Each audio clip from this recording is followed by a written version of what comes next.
Matthew's Gospel, chapter 25, where we read that Jesus says, beginning at verse 31, these words, "When the Son of Man comes in his glory, and all the holy angels with him, then he will sit on the throne of his glory.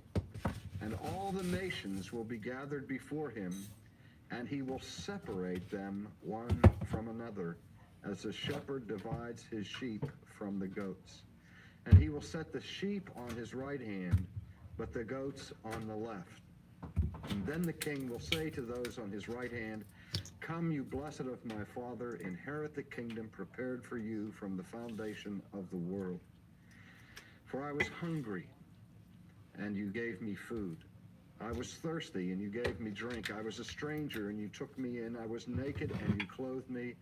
I was sick, and you visited me. I was in prison, and you came to me.'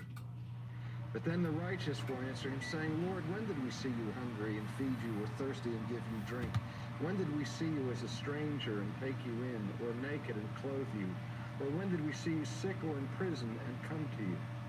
And the king will answer and say to them, 'Assuredly, I say to you, inasmuch as you did it to one of the least of my brethren, you did it to me.'" Then Jesus concludes this teaching in verse 41 and following by saying this, "Then he will also say to those on the left hand, 'Depart from me, you cursed, into the everlasting fire prepared for the devil and his angels. For I was hungry, and you gave me no food. I was thirsty, and you gave me no drink. I was a stranger, and you did not take me in. Naked, you did not clothe me. Sick and in prison, and you did not visit me.'" Jesus here again uses another image, and it is an image of separation, where he talks about the king who will separate kingdoms and separate people as one divides sheep from goats.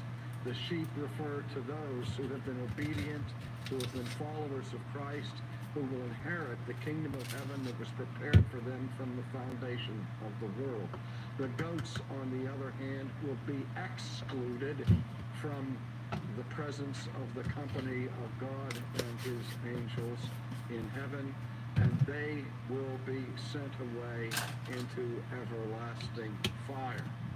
Now, what Jesus is describing here, or what he is discussing, is the concept of judgment. It's interesting to me that the New Testament word for judgment is the Greek word krisis, from which we get the English word crisis. It just comes directly over into our language from the Greek. But the supreme crisis for humanity will be the crisis of the last judgment.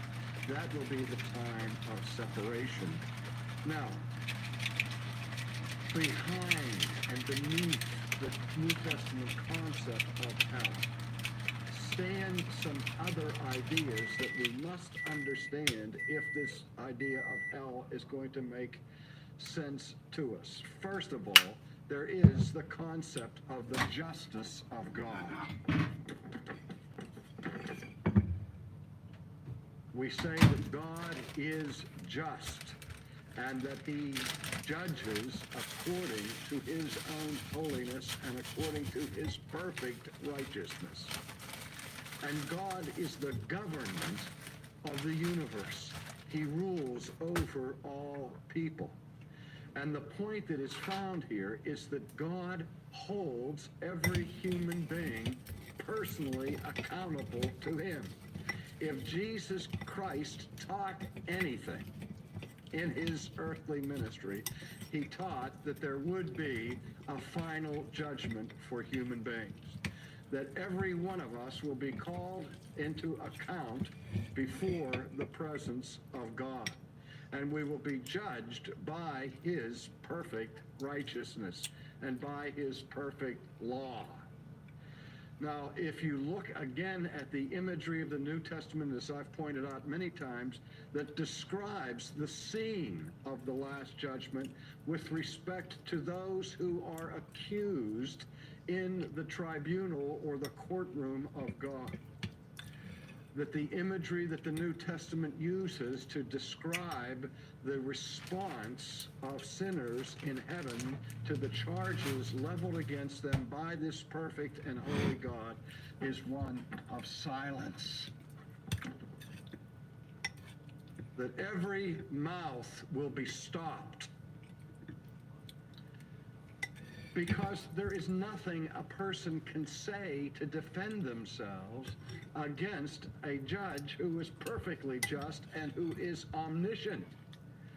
There's no reason to try to lie your way through the trial, because you know you can't fool your Creator, who has a perfect record of everything that we have ever done or ever thought or ever said. As the Old Testament says about God, before a word is even formed on our lips, he knows it altogether. Jesus warns of this last judgment, that on that occasion, every idle word will be brought into the judgment. Now think about that for a second. That means that God is going to hold us individually accountable, not for everything that we've ever done, but for everything that we've ever said. Even the casual remark, even the offhand statement, even the idle words will be brought into the judgment. And if our idle words are going to be brought into the judgment, how much more will those words that we speak with great seriousness come before his judgment? So what we have to fear here is, first of all, a God who is just, a God who is holy. The author of Hebrews says in his writings, how can we possibly escape if we neglect so great a salvation as God has made available to us? And of course, what he is saying is there is no escape. And then the warning is added that our God is a consuming fire. But we don't like to think that we will ever be held accountable for our actions in this world. Just yesterday, I had a man make this observation to me. He looked at me and he said, R.C., he said, I've known lots of doctors, and I met one of them who was a coroner, and he said to me that he had performed thousands of autopsies over his career and never once saw a single soul. And of course, my friend thought he was being clever and profound.